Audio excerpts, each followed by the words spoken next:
लो भाई, आ गया दिनेश पेप्सी पानी पूरी वाला। आइए आइए और पेप्सी पानी पूरी खाइए। पानी पूरी खाने का एक नया अंदाज। आइए आइए। दिनेश जैसे ही बाजार में अपना ठेला लाते हुए आवाज लगा रहा होता है तो पहले से ही वहाँ खड़े पानी पूरी वाले उसका मजाक उड़ाते हैं। पेप्सी पानी पूरी अब पानी पूरी में पेप्सी डालकर बेचेगा क्या ये आदमी है? अरे लोग तो ऐसी पानी पूरी चखते ही उल्टियाँ करने लगेंगे भैया। सही कह रहा है भोला तू। देखना तू 10 दिन भी नहीं टिकेगा यहाँ पे। सभी पानी पूरी वाले उसका मजाक उड़ा रहे थे, लेकिन ग्राहक उसकी तरफ हैरानी से देख रहे थे। अरे देख तो नेहा, कोई नया पानी पूरी वाला आया है। चल तो सही, इसकी पेप्सी वाली पानी पूरी चख कर आए, आखिर ये होती कैसी है। हाँ हाँ चल। अरे भैया जरा हमरे लिए एक एक प्लेट लगाना तो। वैसे कितने का एक प्लेट? जी सिर्फ 20 रुपए प्लेट। फिर जैसे ही काजल और नेहा उस पानी पूरी को अपने मुंह में रखती है, वो तो खुशी से पागल हो उठती है। अरे वाह वाह वाह वाह, इसका पेप्सी वाला पानी पूरी तो बड़ा ही कमाल का है रे। क्या स्वाद है, मजा ही आ गया। क्या लाजवाब मजेदार पानी पूरी है। अरे इसके आगे तो सबकी पानी पूरी फेल है। सुनो भाइयों बहनों, इस पेप्सी पानी पूरी वाले की पानी पूरी तो लाजवाब है। सब खाओ, दिल खोल कर खाओ, लेकिन भैया हमरे लिए पहले एक एक प्लेट और लगाओ। उन दोनों के इतना कहते ही दिनेश के ठेले के आसपास भीड़ लग जाती है। सभी उसकी पानी पूरी को चखने के लिए बेताब हो जाते हैं। भैया मेरे लिए जल्दी से एक प्लेट लगा दो भैया। अरे अभी तू ठहर भैया, है तू मेरे बाद आया था, पहले मैं खाऊंगा। हाँ भैया मेरा। अरे अरे सब्र करो भाई, सब्र करो। मेरी पेप्सी पानी पूरी तुम सबको मिलेगी, ठीक है? दिनेश की पेप्सी वाली पानी पूरी ने सब पर ऐसा जादू चलाया कि उसका धंधा जोरों से चल पड़ा। उस दिन के बाद वो जैसे ही ठेला लगाता उसकी कमाई शुरू हो जाती। अगर कुछ महीने ऐसे ही कमाई होती रही तो वो दिन दूर नहीं जब मेरे बंटू का इलाज हो जाएगा और वो पूरी तरह ठीक हो जाएगा। बंटू दिनेश का 7 साल का बेटा था और उसके दिल में छेद था। उसके ऑपरेशन के लिए डॉक्टर ने काफी खर्चा बताया था। दिनेश जब भी शाम को घर लौटता तो बंटू अक्सर उससे पूछता, पापा आपने मेरे इलाज के लिए पैसे जोड़ लिए क्या? अब कुछ ही महीनों की बात है बेटा, मैं जल्दी ही तेरे इलाज के लिए पैसे जोड़ लूंगा। ऊपर वाले की दुआ से अपना पेप्सी पानी पूरी का धंधा बहुत अच्छा चल रहा है। सच्ची पापा? फिर तो मैं भी आपके साथ खेल सकूंगा, दौड़ूंगा, भागूंगा और आप देखना फिर तो रेस में मैं ही फर्स्ट आऊंगा। दिनेश की बीवी संध्या जब भी अपने बेटे को ये कहते सुनती तो वो कहती, तू बिल्कुल भी परेशान मत हो बंटू, मैं रोज मंदिर जाकर तेरे ठीक होने के लिए भगवान से प्रार्थना करती हूँ। तू देखना भगवान तुझे बहुत जल्द ठीक कर देंगे। एक दिन दिनेश के ठेले पर हीरू नाम का अधेड़ उम्र का आदमी उसकी पानी पूरी चखने आता है। वो नशे में होता है, तभी उसकी नजर दिनेश के गले पर जाती है। किसी ने ठीक ही कहा था इसके बारे में, इसका गल्ला तो लबालब नोटों से भरा हुआ है भाई। हीरू एक ठग, शराबी और जुआरी किस्म का आदमी था। उसका काम ही लोगों को ये सब बुरी लत लगाना था। दिनेश के भरे गले को देखने के बाद हीरू उससे कहता है, अरे सुना है कि तेरे बेटे को कोई बड़ी बीमारी है अभी, है? और उसके इलाज के लिए तुझे लाखों चाहिए? हाँ भाई सही सुना है, मुझे मेरे बेटे के इलाज के लिए कई सारे पैसों की जरूरत है। तो तुझे क्या लगता है इस ठेले से तू लाखों रुपए कम समय में कमा पाएगा? इसके लिए तो तुझे कई साल लग जाएंगे। हाँ लेकिन इसके अलावा मैं और कर भी क्या सकता हूँ भाई? देख इसमें मैं तेरी मदद कर सकता हूँ। अगर तुझे हफ्ते भर में ही 5 लाख रुपए कमाने हो तो मुझे आकर मिल लेना। ये रहा मेरा पता, ठीक है ना? अच्छा अब मैं चलता हूँ, ठीक है भाई? आखिर ऐसा कौन सा रास्ता है इसके पास जो ये मुझे एक हफ्ते में इतने पैसे कमा कर दे देगा? खैर मुझे क्या, मुझे तो बस अपने बेटे के इलाज के लिए पैसे से मतलब है। एक काम करता हूँ, एक बार जाकर इससे मिल ही लेता हूँ। यही सब सोचकर एक दिन दिनेश जाकर हीरू से मिलता है।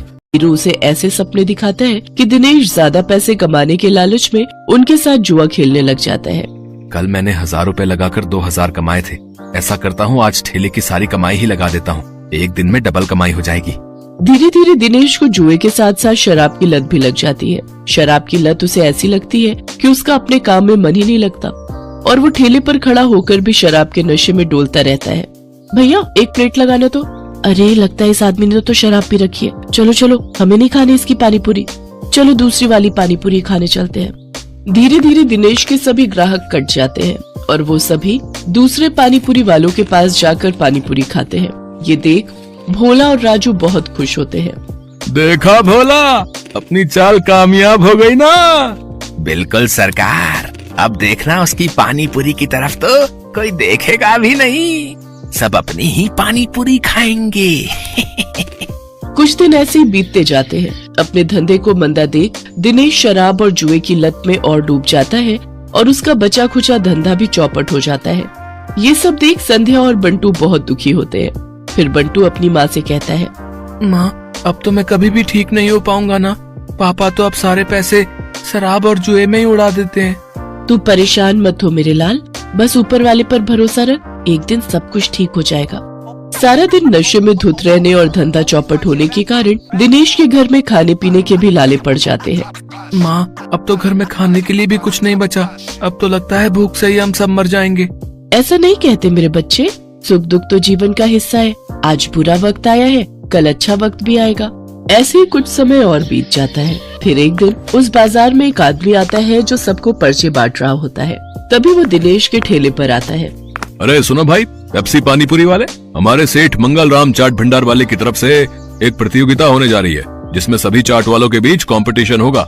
जो भी इस प्रतियोगिता को जीतेगा उसे पूरे 5 लाख इनाम और साथ ही हमारे मशहूर मंगल राम चाट भंडार वाले बाजार में एक स्टॉल भी लगाने को मिलेगा। मंगल राम चाट भंडार बाजार, वहाँ तो बड़े बड़े लोग आते हैं चाट खाने के लिए। अरे तभी तो कह रहा हूँ, अगर जीत गए तो रोज की अच्छी खासी कमाई होगी और 5 लाख मिलेंगे वो अलग। मंगल राम चाट भंडार कोई ऐसी वैसी जगह नहीं थी, बल्कि शहर का फेमस चाट बाजार था, जहाँ शहर के बड़े बड़े लोग चाट खाने आते थे और कई टूरिस्ट भी वहाँ आते थे। उस बाजार में चाट लगाने वालों की अच्छी खासी कमाई होती थी। लेकिन ये सब बातें जानते हुए भी दिनेश उस प्रतियोगिता में कोई खास दिलचस्पी नहीं दिखाता। मंगल चाट भंडार है तो मुझे क्या, मैं जहाँ हूँ वहीं ठीक हूँ, मुझे इन सब से कोई फर्क नहीं पड़ता। उधर भोला और राजू उस कंपटीशन के बारे में सुनकर आपस में कहते हैं, सुन भोला, इस कंपटीशन को तू जीते या मैं, मुझे कोई फर्क नहीं पड़ता, बस कोई और नहीं जीतना चाहिए। हाँ भाई, बस एक उस दिनेश का ही डर था, लेकिन वो तो हमारी कृपा से फेल हो चुका है, तो अब हम दोनों के अलावा उस कंपटीशन को कोई जीत ही नहीं सकता। अगले दिन हीरो भोला और राजू से मिलने आता है। क्यों भाई, मान गए ना मुझे? आखिर मैंने शराब और जुए की लत लगाकर उस दिनेश के धंधे को चौपट कर ही दिया भैया है। तुम्हारे एक बार कहने से ही तुम्हारे दुश्मन को कैसे ढेर कर दिया मैंने। अगर वो ढेर नहीं होता तो हमारा धंधा आबाद कैसे होता भाई। उसकी पेप्सी पानीपुरी ने तो हम लोगों का धंधा ही चौपट कर दिया था भाई। तभी उनकी ये सारी बातें दिनेश सुन लेता है और अपने किए पर उसको बहुत पछतावा होता है। मैं भी कितना बेवकूफ था जो इन पाखंडियों के झांसे में फंस गया और बर्बाद हो गया, लेकिन अभी भी कुछ नहीं बिगड़ा है। मैं इन सबको मजा चखाऊंगा, मैं इस प्रतियोगिता में हिस्सा जरूर लूंगा। यही बात मन में ठाने दिनेश उस चाट प्रतियोगिता में हिस्सा लेता है और अपनी पेप्सी वाली पानीपुरी की रेसिपी से इस कॉन्टेस्ट को जीत लेता है, जिससे उसे 5 लाख का इनाम मिल जाता है। साथ ही मंगल चाट भंडार में स्टॉल लगाने के लिए जगह भी। इनाम से मिले पैसों से वो अपने बेटे का इलाज करवाता है। बंटू पूरी तरह से ठीक हो जाता है और वो भी दूसरे बच्चों की तरह खेल कूद करने लगता है। दिनेश की पेप्सी पानीपुरी अब मंगल राम चाट भंडार की जान बन गई थी। उस बाजार में जो भी ग्राहक आता वो उसकी पानीपुरी चखे बिना वापस नहीं जाता। उसकी तरक्की देख राजू, भोला और हीरो को अपनी करनी पर बड़ा पछतावा होता है।